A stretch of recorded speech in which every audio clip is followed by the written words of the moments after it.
Okay, okay guys, at sa mapagpalang araw naman sa inyong lahat, Luzon, Visayas at Mindanao. At welcome back to Willie Boy GPTV. Guys, siguro medyo magtataka kayo, aking mga followers, mga subscriber, sumusubaybay po sa ating channel. Kaya medyo madalang nyo po makita ang live ni Willie Boy at ang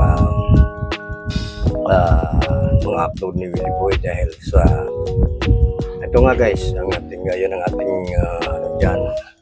caption sa ating thumbnail. Paano ba mag palaguin ang ating kinikita sa YouTube. Guys, sa mga hindi mga bago lang sa aking channel, ako po ay isang monetized channel mula noong 2021 at magpa 5 years mahigit na ngayon. Papasok na po sa 6 years ako sa YouTube. At ang aking kauna-unahang sahod at lahat po ng mga sumusunod na mga sahod ko po ay wala akong aksaya, hindi ko po ginastos sa walang kabuluhan. Ako po ay nag-umpisa talaga ng kunting nung ako yung nakasahod, una pong salary po sa YouTube ay 13,000. Medyo kalakasan pa po ng YouTube nung wala pandemic po, yung pandemic, kaya wala gaanong yung Facebook noon ay hindi pa aktibo, wala pang monetization sa Facebook at ang mga tao noon ay nasa bahay lang. Karaniwan hawak lang ay cellphone dahil nga pandemic ba, walang lumabas. Doon ako nag-umpisa guys sa akin in-invest ko po sa gaya ng upload yan sa ating video. In-invest ko po sa maliit na negosyo, yung mga panindang galing sa Divisoria. Talagang sininop po yun, walang nasayang doon sa aking kinita na yun. Talagang inanok po sa negosyo. Ngayon, ang mga sumusunod doon na mga sahod ko talagang dagdag para po kasi sa ngayon guys, sa totoo lang,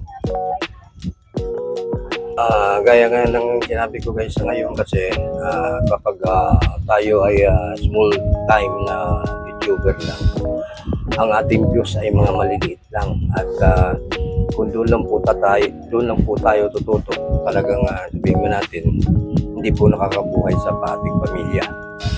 Kaya ako nag-isip ng pamamaraan para kahit paano madagdagan po ang kinikita, kasi ako po ay isang senior citizen na may counting pension din sa SSS pero hindi rin sapat. Kaya kinakailangan natin ang talagang diskarte sa buhay natin.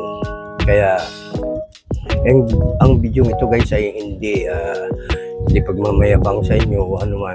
Ito ay isang encouragement para doon sa mga bagong nag-umpisa lang sa YouTube. Pag ma-monetize kayo guys, wag niyo po aksayahin, ilagay niyo po ang inyong pinaghirapan doon sa magandang invest niyo po sa maganda. Kasi gaya nga sa atin na video dyan, kita yan po ay medyo sabihin natin kapag natin medyo may halaga na rin, at kahit paano nakapagpundar tayo ng mga ilang gagamitan sa ating katawan para po pag sakaling tayo ay talagang nangangailangan, tayo po ay may pagkukunan.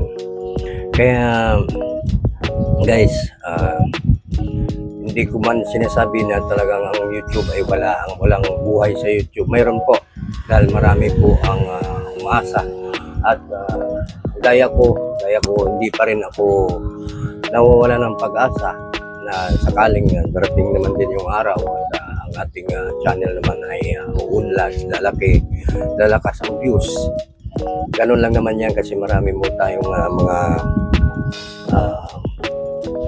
nakilalang YouTuber, mga sa ngayon, yung mga sikat ngayon, nag-umpisa rin sila sa wala, nag-umpisa rin sila sa mababang views, mababang subscriber.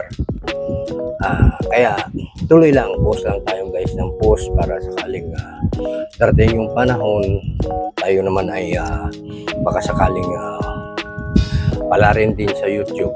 Kaya guys, maraming salamat po sa inyong panonood sa aking video na to. At ito, inuulit ko po ay isang encouragement dun po sa mga maliliit na channel. Huwag po kayo huwag po kayo mawala ng pag-asa.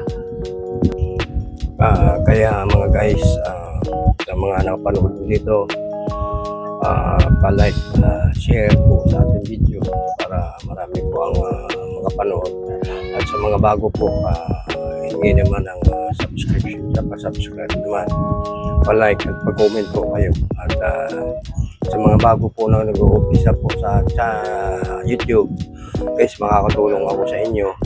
Mag-comment na kayo dyan ng help. Lagyan dyan ko. Comment kayo, sunod sa dulo, help. Bigyan ko kayo ng mga subscriber. Okay, thank you very much. At maraming salamat po sa inyo.